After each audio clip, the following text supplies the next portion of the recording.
and welcome back. This is going to be another one in the knee pain relief series I've been doing, and these are just some of the exercises that I personally have used to recover from my own knee injury and that I give to clients who are struggling with knee pain during lifting, during their life. So this one is going to be a stretch. So this one's going to have a couple levels in it. So if you're brand new to this movement, I want you to stay at level 1. And if you are not, you can start to progress through some of the other levels as prescribed by your coach, me, or if you're doing these on your own, just move through levels 1 through 3 slowly and see how the body feels before jumping into anything. So I have a couple tools in my toolbox today around me. Some things you might want are a pillow. I'm going to show you a variation with yoga blocks, and then a chair. Preferably, I would love for you to do this at a comfy couch. That way it'd be a lot more comfortable for your leg. You can also do these up on the wall. I'll show you how that looks like as well.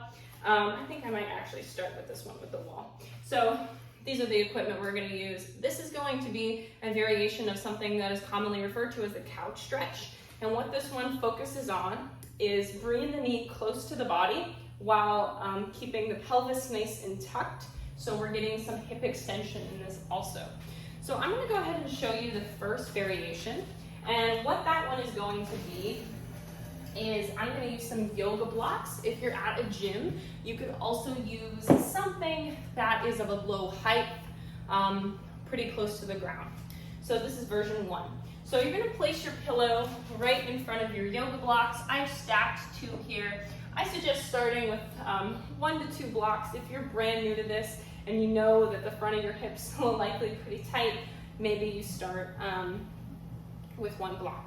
Okay, so I'm going to place my knee right in front, right on the pillow, right where I am, like so.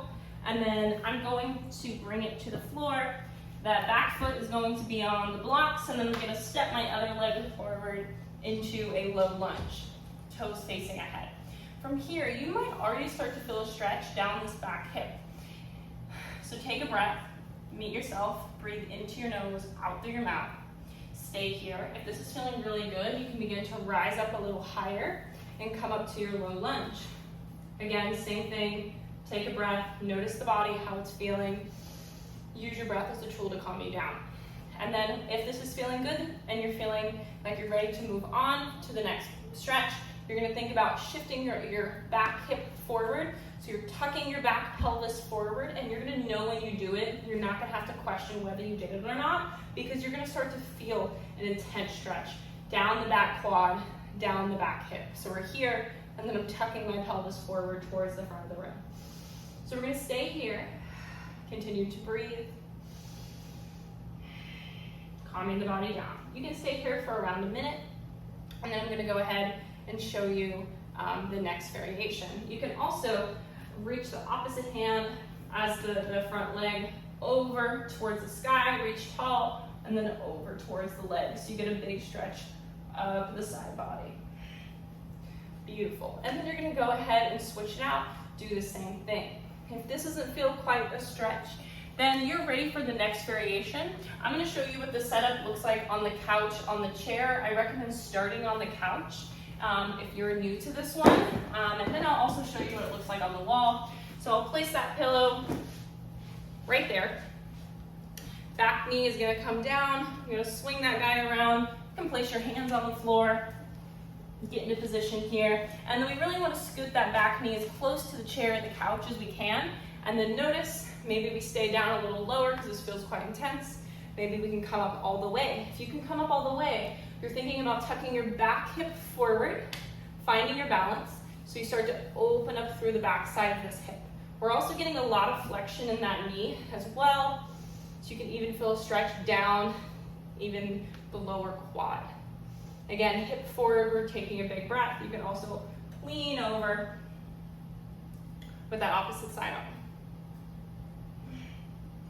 Okay, so find that stretch that works for you. I'm going to show you the same thing on the wall. Sometimes the wall seems to be an easier setup for people, so I'll show that. So I'm going to come up nice and close to the wall, hands to the ground.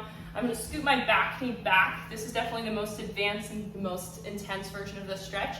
So my back knee's all the way up against the wall. Then I'm gonna step my other leg forward, and then I'm gonna take a big inhale, come all the way up. Now this is already quite a stretch for me, so I'm just gonna stay here and think about if I can send that back pelvis forward. Take some breaths. Breathing through your nose, out through your mouth. Big breaths.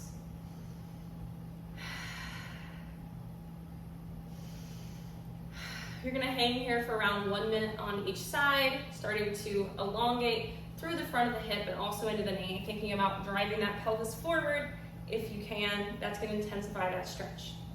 All right, so go ahead and pick the variation that works best for you. I would start lower, so you wanna choose something that's manageable, something that you could ideally do every day. So if this feels super intense, start a little bit lower and work up to the one on the wall. All right, thank you for watching. Let me know what you thought. This is one of my favorite hip and knee, just overall stretches that I use to keep my body flexible and mobile. See you in the next one. Happy moving.